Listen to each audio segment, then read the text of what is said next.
बिस्मिल्लाहिर्रहमानिर्रहीम। शुरू अल्लाह के नाम से जो बड़ा मेहरबान निहायत रहम वाला है। सुब्हानक ला इल्म लना इल्ला मा अल्लमतना इन्नक अंतल अलीमुल हकीम। रब्बि ज़िदनी इल्मा।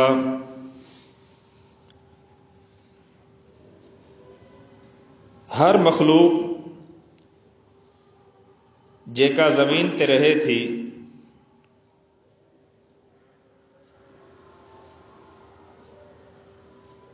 घर हर मखलूक जी ज़रूरत है। चाहे वह मखलूक इंसान हुजे, वह मखलूक कीड़ा हुजन, पखी हुजन, घर हर मखलूक जी ज़रूरत है।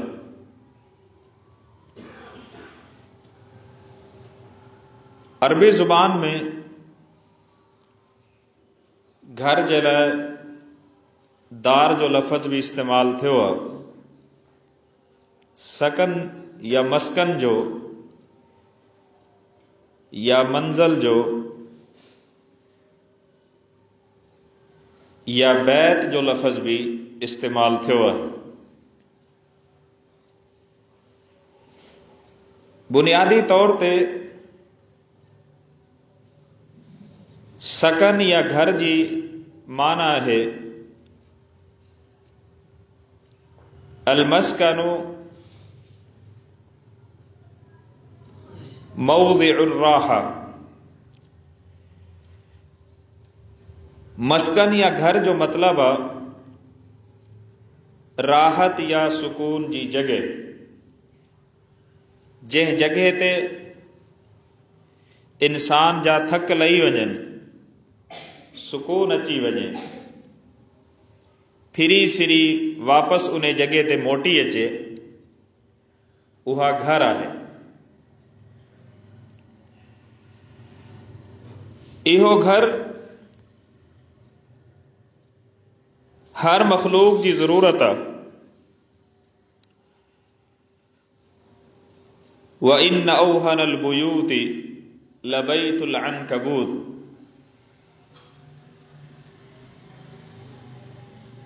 उहा जेकी मकड़ी है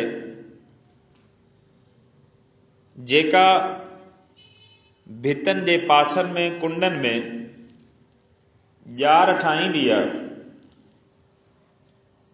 ऐं पोइ उन में पंहिंजे पान खे महफ़ूज़ कंदी आहे, इहो इन जो घर है। या अय्युहन नमल उदखुलू मसाकिनकुम।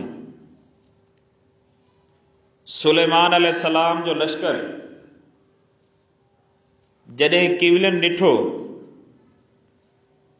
त चयऊं, ए किवलियो उदखुलू मसाकिनकुम, पंहिंजे डरनि में, पंहिंजे सुराखनि में, पंहिंजे घरनि में हलियूं वञो। छा मतलब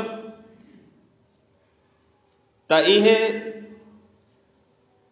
जेके डर आहिनि इहे भी खोड़ सारी मखलूकनि जा घर आहिनि।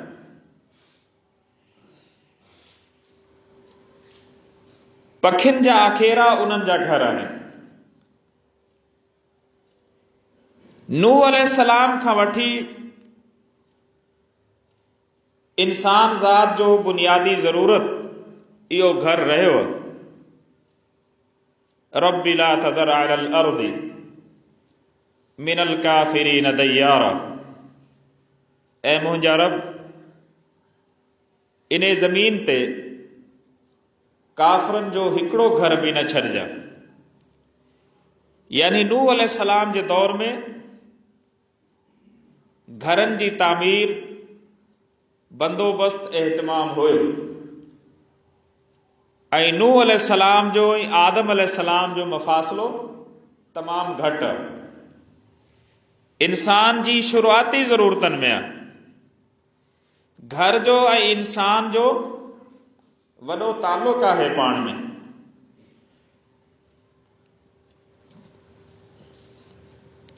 घर अल्लाह रब्बुल इज़्ज़त जी वॾी नेमत आहे। इन करे रसूलुल्लाह सल्लल्लाहु अलैहि वसल्लम जो फरमान आहे त जे इंसान वटि टे नेमतूं आहिनि उन वटि हर नेमत आहे। हिकिड़ो घर, ॿियो घर वारी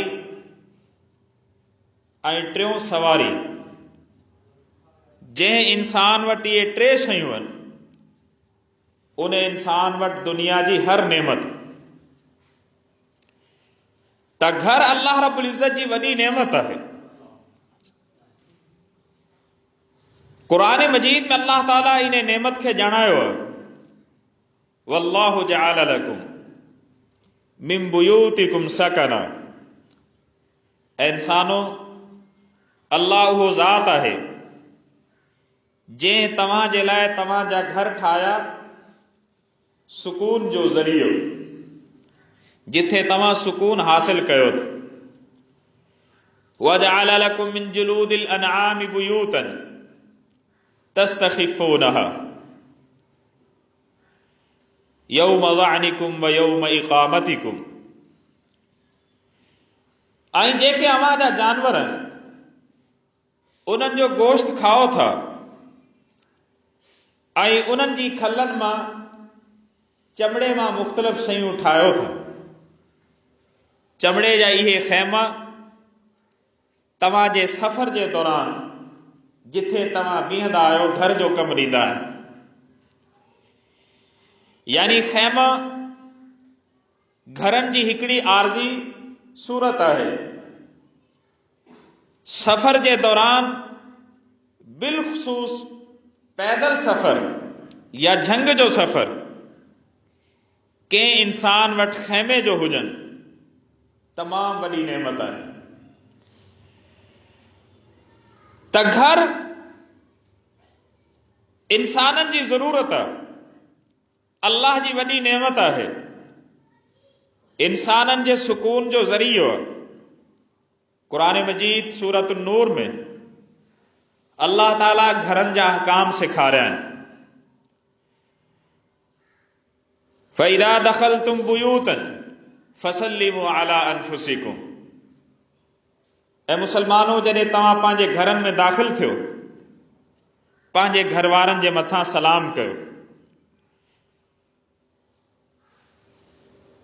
खोड़ सारा घरनि जा अहकाम सूरत नूर में अल्लाह ताला ॿुधाया आहिनि। रसूलुल्लाह सल्लल्लाहु अलैहि वसल्लम जी हदीसनि में घरनि जे हवाले सां वॾी रहनुमाई मौजूद आहे। जॾहिं घर सुकून जो ज़रियो आहे,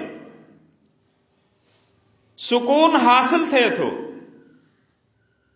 अॼु खोड़ सारा मुसलमान उन्हनि जे घरनि मां इहो सुकून ख़त्म छो थी वियो आहे? उन्हनि जे घरनि में सुकून छो न आहे? इहा कहिड़ी बेसुकूनी आहे जंहिंजे करे खोड़ सारा इंसान, खोड़ सारा मुसलमान उन्हनि जो घणो वक़्तु घर खां ॿाहिरि रहे। घरनि जे फसादनि जे करे, झेड़नि जे करे, इख़्तिलाफ़नि ऐं बदसुकूननि जे करे राति जो देर देर ताईं घर खां ॿाहिरि रहनि था, घरनि में दाख़िल नथा थियनि। उन्हनि जे लाइ घर सुकून न आहे, सुकून जो ज़रियो न आहे। अल्लाहु अकबर। उहो घर जो सुकून जंहिंजे बारे में अल्लाह ताला फरमायो, वल्लाहु जअल लकुम मिन बुयूतिकुम सकना। ऐ मुसलमानों, अल्लाह उहो ज़ात आहे जंहिं तव्हां जे लाइ तव्हां जे घरनि में सुकून पैदा कयो, राहत पैदा कई आहे। पोइ सवाल इहो आहे त घरनि जा इहे सुकून ख़त्म छो थी विया आहिनि? जंहिंजो मतिलबु आहे त घरनि सां ॿ शयूं तालुक़ रखनि थियूं। रहमत जा फरिश्ता ऐं ॿिया शैतान जे करे के इंसान जे घर में रहमत जा फरिश्ता अचनि था, उतां शैतान निकिरनि था। ऐं जे घरनि में रहमत जा फरिश्ता नथा अचनि, उते शैतान पंहिंजो घर ठाहे था छॾनि, जिन्नात जो घर थी थो वञे, जिन्नात जो तसल्लुत ऐं कब्ज़ो थी थो वञे, ऐं पोइ हली करे इख़्तिलाफ़नि जी सूरत में, झेड़नि जी सूरत में, मुख़्तलिफ़ तरह जी अज़ियतनि ऐं तकलीफ़नि जी सूरत में घरनि जो सुकून फिटी वञे थो, तबाह बर्बाद थी वञे थो। आख़िर उहे कहिड़ा सबब आहिनि, उहे कहिड़ियूं ॻाल्हियूं आहिनि जिन्हनि जे करे अल्लाह जी रहमत जा फरिश्ता घरनि खां दूर थियनि था ऐं शैतान घरनि में पेर जमाइनि था। रसूलुल्लाह सल्लल्लाहु अलैहि वसल्लम जो फरमान है, ला तदखुलिल मलाइकतु बैतन फीहा कल्बुन औ सूरा। उन्हें घर में अल्लाह जी रहमत जा फरिश्ता दाखिल नथा थियनि जे घर में को कुत्तो धारियल आहे या उन्हें घर में तस्वीरूं या मूर्तियूं आहिनि। रसूलुल्लाह सल्लल्लाहु अलैहि वसल्लम सां जिब्रील अलैहिस्सलाम मुलाकात जो वादो कयो, ॿिए ॾींहुं जिब्रील देर कई। रसूलुल्लाह सल्लल्लाहु अलैहि वसल्लम परेशान थिया ऐं पान जॾहिं घर खां ॿाहिरि निकिता, जिब्रील अची वियो। रसूलुल्लाह सल्लल्लाहु अलैहि वसल्लम जिब्रील खां पुछो त तूं अचनि में देर छो कई? त जिब्रील अलैहिस्सलाम इहो ई जवाब ॾिनो, इन्ना ला नदखुलु बैतन फीही कल्बुन औ सूरा। ऐं अल्लाह जा रसूल सल्लल्लाहु अलैहि वसल्लम, असां उन घर में दाख़िल न थींदा आहियूं जे घर जे अंदर का तस्वीरूं लटकियल हुजनि या कुत्तो या कुत्ते जो बच्चो हुजे। ऐं हदीस में तफ़सील अचे थी त रसूलुल्लाह सल्लल्लाहु अलैहि वसल्लम जी खट जे हेठियां को नंढो बच्चो अची वियो हो कुत्ते जो, जंहिंजे करे जिब्रील उन घर में दाख़िल न पियो थिए। अल्लाहु अकबर। मुंहिंजा भाइर, जेसि ताईं तालुक आहे कुत्ते जो त उन खे के मक़सद जे तहत धारे सघिजे थो, पर उन जूं कुझु शर्तूं आहिनि। नंबर 1, बहितर इहो आहे त उन कुत्ते जी जॻह घर खां ॿाहिरि मुक़रर हुजे।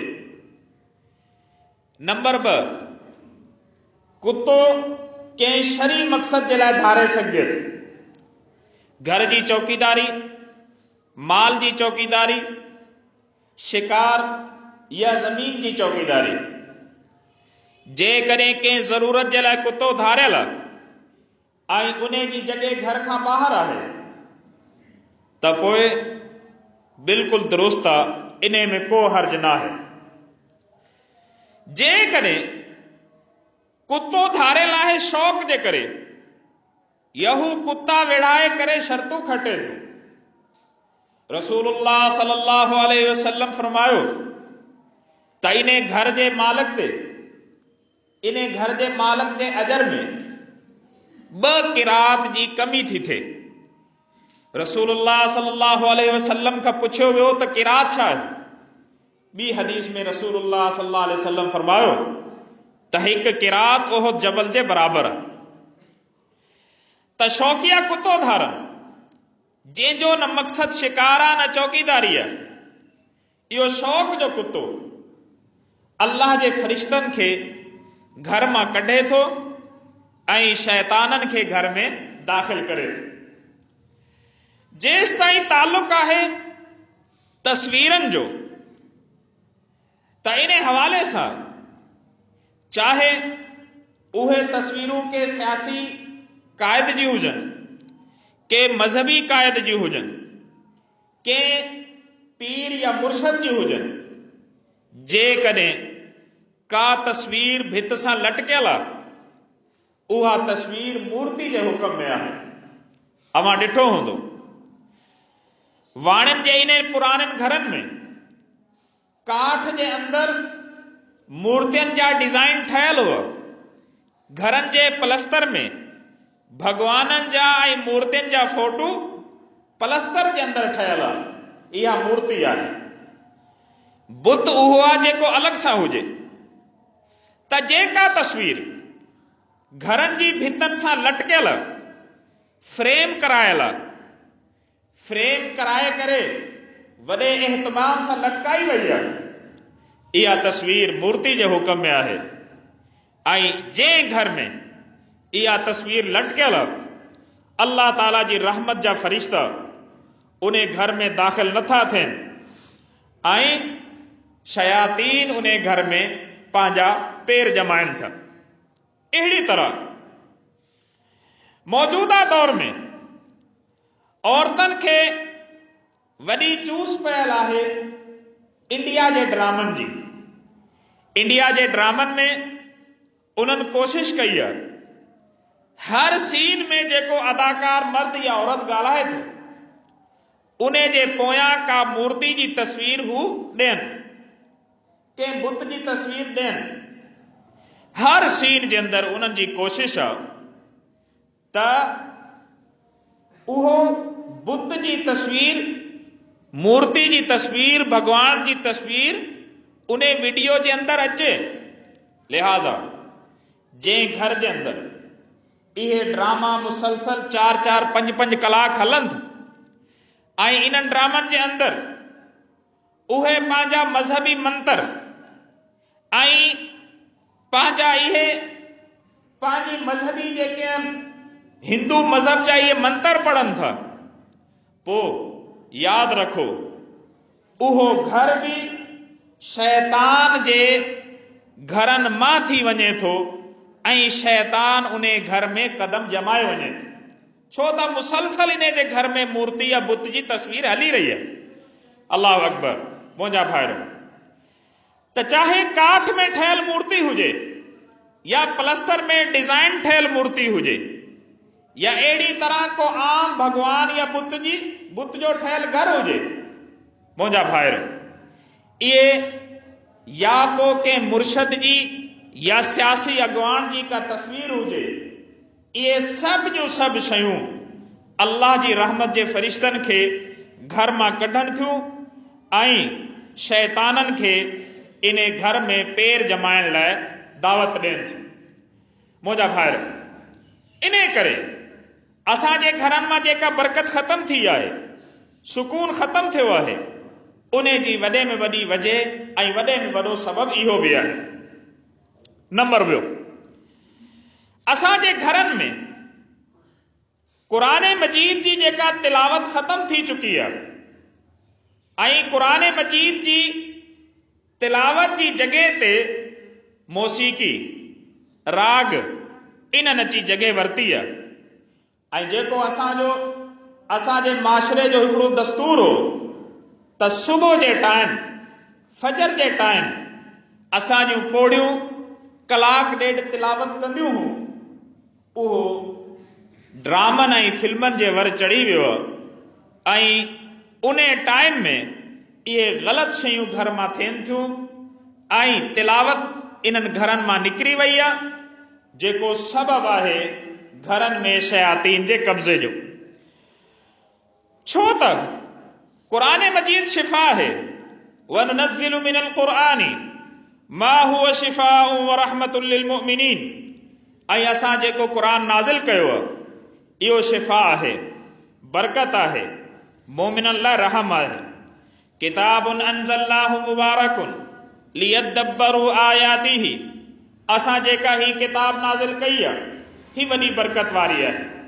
इहा किताब इन करे नाज़िल कई आहे लियद्दब्बरू आयातिही, ताकि मोमिन इन क़ुरान जी आयतनि ते गौर फिक्र कनि। मुंहिंजा भाइरो, असांजे माशरे में क़ुरान खां दूरी, असांजे घरनि में क़ुरान जो ख़तम थियनि, क़यामत जे ॾींहुं बि असांजे लाइ वॾी रिसवाई जो सबबु थींदो। वक़ाल रसूल या रब्बी इन क़ौम इत्तख़ज़ू हाज़ल क़ुरआन महजूरा। ऐं क़यामत जे ॾींहुं रसूल चवंदो, ऐं मुंहिंजा रब, मुंहिंजी उम्मत मुंहिंजे क़ुरान खे पढ़नि छॾे ॾिनो हो, मुंहिंजी क़ुरान जी तिलावत छॾे ॾिनी हुई। क़ाल रसूलुल्लाह सल्लल्लाहु अलैहि वसल्लम ला तजअलू बुयूतकुम मक़ाबिरा इन्न शैतान युनफरु मिनल बैति युक़रअु फीहि सूरतुल बक़रा। ऐ मुसलमानो, पंहिंजे घरनि खे कब्रिस्तान न ठाहियो। कब्रिस्तान जो इन हदीस में मतिलब छा है त कब्रिस्तान इबादत जी जगह ना है। कब्रिस्तान में इबादत करण मना है। जेकॾहिं कंहिं घर में इबादत बिल्कुलु ख़त्म थी वई आहे त उन घर जी मिसाल भी कब्रिस्तान जी है। रसूलुल्लाह सल्लल्लाहु अलैहि वसल्लम फरमायो, ऐ मुंहिंजा सहाबा, पंहिंजे घरनि खे कब्रिस्तान न ठाहियो। इन शैतान यनफरु मिनल बैत, शैतान दौड़ायो वञे थो उन घर मां। युक़रअु फीहि सूरतुल बक़रा, जे घर में सूरतुल बक़रा तिलावत थिए थी। हिकिड़ी हदीस में रसूलुल्लाह सल्लल्लाहु अलैहि वसल्लम फरमायो त जे घर में सूरतुल बक़रा पढ़ी वञे, टे ॾींहं ताईं सूरतुल बक़रा पढ़ी वञे, टे ॾींहं उन घर में शैतान दाख़िल नथो थी सघे। इन करे रसूलुल्लाह सल्लल्लाहु अलैहि वसल्लम फरमायो, क़ाल रसूलुल्लाह सल्लल्लाहु अलैहि वसल्लम इक़रअू सूरतुल बक़रा फ़इन्न अख़्ज़हा बरका व तर्कहा हसरा। रसूलुल्लाह सल्लल्लाहु अलैहि वसल्लम फरमायो, पंहिंजे घरनि में सूरतुल बक़रा पढ़ंदा कयो। फ़इन्न अख़्ज़हा बरकतुन, बेशक सूरतुल बक़रा जो घर में पढ़नि बरकत आहे। व तर्कहा हसरत, ऐं सूरतुल बक़रा खे छॾे ॾियनि, इन जी तिलावत खे घर मां ख़त्म करे छॾनि, इहो क़यामत जे ॾींहुं हसरत जो सबबु थींदो, पछतावे जो सबबु थींदो। अल्लाहु अकबर। मुंहिंजा भाइरो, सूरतुल बक़रा जो घर में पढ़ियो वञे, शैतान खे घर मां कढणु आहे। क़ुरान मजीद जी तिलावत करनि शिफ़ा जो ज़रियो आहे। क़ुरान मजीद जो घरनि में पढ़ियो वञनि बरकत जे हासिल करण जो ज़रियो आहे। पोइ असांजे घरनि में जिथे महीनो महीनो, जिथे 6 महीना कॾहिं को क़ुरान जो विर्द ई न थियो हुजे, कॾहिं कंहिं घर में मर्द या औरत निमाज़ ई न पढ़ी हुजे, कॾहिं उन घर जे अंदरि अल्लाह जो ज़िक्र थियो ई न हुजे, पोइ इहो घर नाहे, इहो कब्रिस्तान आहे। इहो उहो कब्रिस्तान आहे। इन जे घर वारा जहिड़ा न आहिनि, इन जे घर वारा मोल आहिनि, जहिड़ा उहो ई आहिनि जेके इन घर जे अंदरि क़ुरान जी तिलावत कनि था, अल्लाह जो ज़िक्र कनि था, अल्लाह जी इबादत कनि था। अल्लाहु अकबर। मुंहिंजा भाइरो, रसूलुल्लाह सल्लल्लाहु अलैहि वसल्लम शयातीन खां घरनि जी हिफ़ाज़त लाइ तमामु घणियूं हिदायत ॾिनियूं आहिनि, तमामु घणो सम्झायो आहे। क़ाल रसूलुल्लाह सल्लल्लाहु अलैहि वसल्लम इज़ा कान जुन्हुल लैली औ अमसैतुम फ़कफ़ू सिबियानकुम, जॾहिं शाम जे अचनि जो टाइम हूंदो त इन वक़्तु पंहिंजे ॿारनि खे घरनि में अंदरि रखो, घरनि में अंदरि रखो। फ़इन्न शैतान तंतशिरु हीना इज़िन, बेशक शैताननि जे मुंतशिर थियण जो इहो वक़्तु हूंदो आहे। इन वक़्त में ॿिनि हदीसनि में तफ़सील आहे त शैताननि जी जूं ड्यूटियूं चेंज थींदियूं आहिनि। उमूमी तौर ते वींदे वींदे शैतान ॿारनि खे ॾेजारींदा वञनि था, ऐं इहो ई मग़रिब जो टाइम आहे। जंहिं टाइम में अवां गौर कयो हूंदो, हर इलाइक़े हर ॻोठ में ॿारनि जूं रड़ियूं वधीक हूंदियूं आहिनि। रसूलुल्लाह सल्लल्लाहु अलैहि वसल्लम घर जी हिफ़ाज़त जे लाइ पहिरियों हुकम ही ॾिनो त नढ़ा जेके खीर पीअंदड़ ॿार आहिनि, नंढड़ा ॿार आहिनि, उन्हनि ॿारनि खे इन टाइम में ॿाहिरि न छॾो, घरनि में अंदरि रखो। अहिड़ी तरह रसूलुल्लाह सल्लल्लाहु अलैहि वसल्लम फरमायो फ़अग़लिक़ुल अबवाब, ऐं इन वक़्तु घरनि जा दरवाज़ा बंदि करे छॾींदा कयो। फज़कुरु इस्मल्लाह, ऐं जॾहिं घर जा दरवाज़ा बंदि कयो त बिस्मिल्लाह पढ़ी बंदि कंदा कयो। फ़इन्न शैतान ला यफ्तहु बाबन मुग़लक़न, बेशक जेको दरवाज़ो बिस्मिल्लाह पढ़ी बंदि थिए उहो दरवाज़ो शैतान खोले नथो सघे। रसूलुल्लाह सल्लल्लाहु अलैहि वसल्लम जी ॿी हदीस आहे जंहिंमें पाण फरमायो त जॾहिं कोई इंसान घर में दाख़िल थिए, बिस्मिल्लाह पढ़ी दाख़िल थिए थो, शैतान ॿाहिरि रुकिजी वञे थो, अंदरि दाख़िल नथो थी सघे। ऐं जॾहिं हू मानी खाए त बिस्मिल्लाह पढ़े थो, शैतान ॿाहिरियां आवाज़ लॻाए थो, अॼु तोखे राति बि ॿाहिरि गुज़ारणी पई आहे, तुंहिंजे लाइ मानी बि कोन्हे। ऐं जेको बग़ैर बिस्मिल्लाह पढ़ी घर में दाख़िल थिए थो, शैतान उन सां दाख़िल थी वञे थो। अहिड़ी तरह बग़ैर बिस्मिल्लाह पढ़े मानी खाए थो, शैतान उन सां गॾिजी करे मानी खाए थो, उन जी मानी मां पंहिंजो हिसो खाए थो। इहे उहे एहतियाती तदबीरूं आहिनि, इहे उहे ॾस आहिनि जेके मुहम्मद रसूलुल्लाह सल्लल्लाहु अलैहि वसल्लम असांखे ॿुधाया आहिनि। जिन्हनि ॾसनि ते हली करे, जिन्हनि हिदायतनि ते हली करे असां शैतान जे असर खे, शैतान जे तसल्लुत खे, शैतान जे क़दमनि खे पंहिंजे घरनि मां कढी सघूं था ऐं पंहिंजे घरनि जूं बरकतूं वापसि आणे सघूं था। अहिड़ी तरह रसूलुल्लाह सल्लल्लाहु अलैहि वसल्लम घरनि जे हवाले सां इहो बि ॿुधायो, वख़म्मिरू अल-आनिया, घर जा जेके थां आहिनि खुले आसमान में खोले करे न रखंदा कयो, मथां का कपिड़ो विझी छॾींदा कयो। राति जे इन टाइम में वबा जी सूरत में बीमारियूं नाज़िल थियनि थियूं ऐं पोइ घरनि मां बीमारी न थी वञे, घरनि मां बीमारी जो न वञनि, इहो बि बदसुकूनी जी हिकिड़ी क़िस्म आहे। बीमारियुनि जो वञनि इहो घर जे सुकून जी हिकिड़ी क़िस्म आहे। ऐं बीमारियुनि खां निजात जे लाइ रसूलुल्लाह सल्लल्लाहु अलैहि वसल्लम जी इन हिदायत ते अमल करणो पवंदो त पंहिंजा थां कॾहिं बि असां खोले न रखूं, खुले आसमान में पंहिंजा थां फिटी करे न रखूं, बल्कि थान खे हिकिड़ी जॻह ते गॾु करे उन्हनि जे मथां कपिड़ो विझी छॾियूं।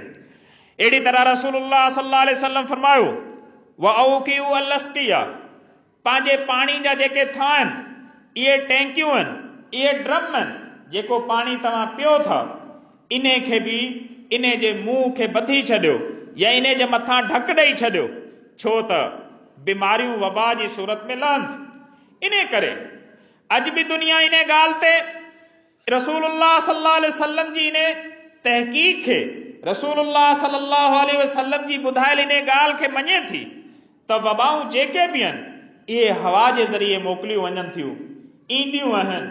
ऐं रसूलुल्लाह सल्लल्लाहु अलैहि वसल्लम जी ॿियनि हदीसनि में कुर्बे क़यामत इन्हनि वबाउनि जी ख़बर मिलियल आहे। जीअं त मौजूदा ज़माने में कोरोना वायरस ऐं ॿियूं खोड़ सारियूं बीमारियूं इन पूरी दुनिया ते हली रहियूं आहिनि, जंहिंजो को इलाज कोन्हे। ऐं इन्हनि ला इलाज बीमारियुनि जे बारे में रसूलुल्लाह सल्लल्लाहु अलैहि वसल्लम ॿुधाए चुका आहिनि त कुर्बे क़यामत अहिड़ियूं बीमारियूं ईंदियूं। अल्लाहु अकबर।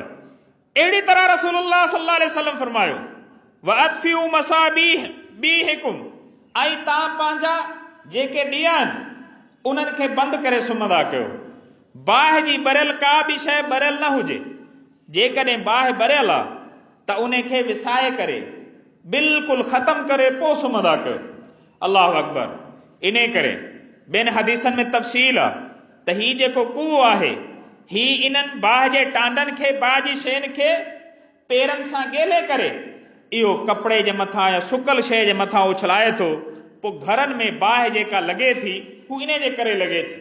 रसूलुल्लाह सल्लल्लाहु अलैहि वसल्लम इन हवाले सां असांखे इहा ई हिदायत ॾिनी आहे, तव्हां घर में राति जो बाहि जी ॿरियल का बि शइ ॿरियल न हुजे, बल्कि उन खे बंदि करे पोइ सुम्हो। अल्लाहु अकबर। इन हवाले सां शयातीन जो असर घरनि मां कढण जे लाइ रसूलुल्लाह सल्लल्लाहु अलैहि वसल्लम जी हिकिड़ी सुन्नत आहे त पाण घर में खुशबू जो तमामु घणो इस्तेमालु कयो आहे। हज़रत अब्दुल्लाह बिन उमर रज़ी अल्लाहु अन्हु फरमाइनि था, सहाबी फरमाए थो त अब्दुल्लाह बिन उमर रज़ी अल्लाहु अन्हु इस्तजमर बिल अलूवती गैर मुतर्रातिन व बि काफूरिन यतरहुहु। अब्दुल्ला बिन उमर रज़ी अल्लाहु अन खुशबू जी धूणी घर में वठंदा, घर में खुशबू जी धूणी लगाईंदा। अल्लाह अकबर।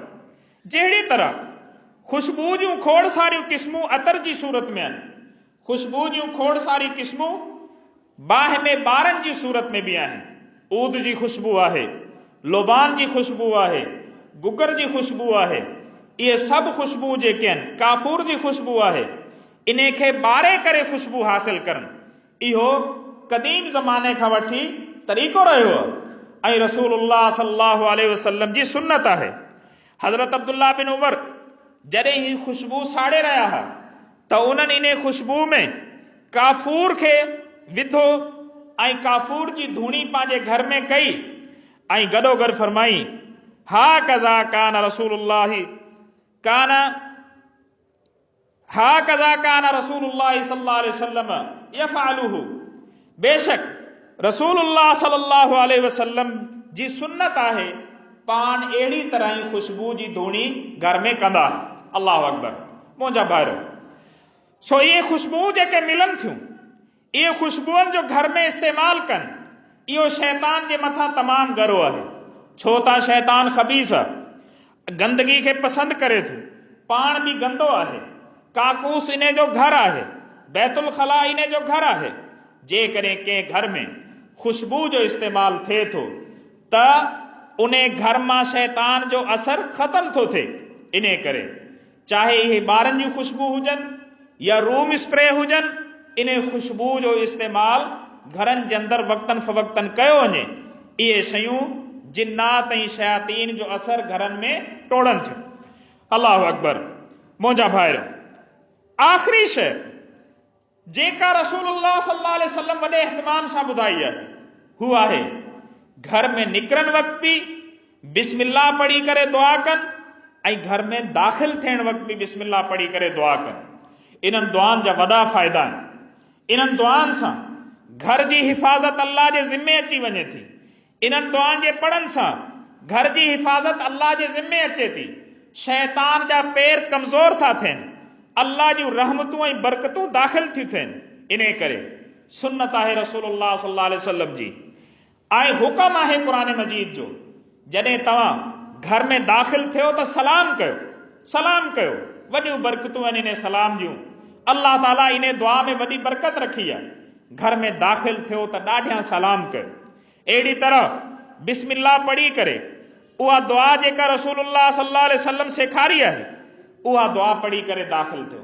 जॾहिं घर मां निकिरो सलाम करे उहा दुआ पढ़ी करे, हिकिड़ी हिकिड़ी सीट जी नंढी दुआ आहे, जंहिं दुआ जे अंदरि इन घर खे इंसान अल्लाह जी हिफ़ाज़त में ॾेई थो छॾे। सो इन्हनि शयुनि जे इस्तेमाल सां असां पंहिंजे घरनि में शैतान जो तसल्लुत ख़तम था करे सघूं, शैतान जो असर रसूख़ ख़तम था करे सघूं ऐं पोइ असांजे घरनि में सुकून वापसि ईंदो।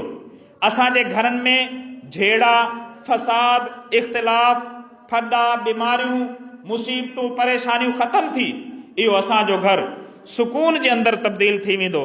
अल्लाह ताला खां दुआ आहे त अल्लाह ताला असांखे असांजे घरनि खे जन्नत जे घरनि वांगुरु सुकून जी जॻह ठाहे छॾे, आराम ऐं राहत जी जॻह ठाहे छॾे ऐं घरनि जे फसाद खां, घरनि जी परेशानियुनि खां, घरनि जी मुसीबतनि खां अल्लाह ताला असांखे बचाए।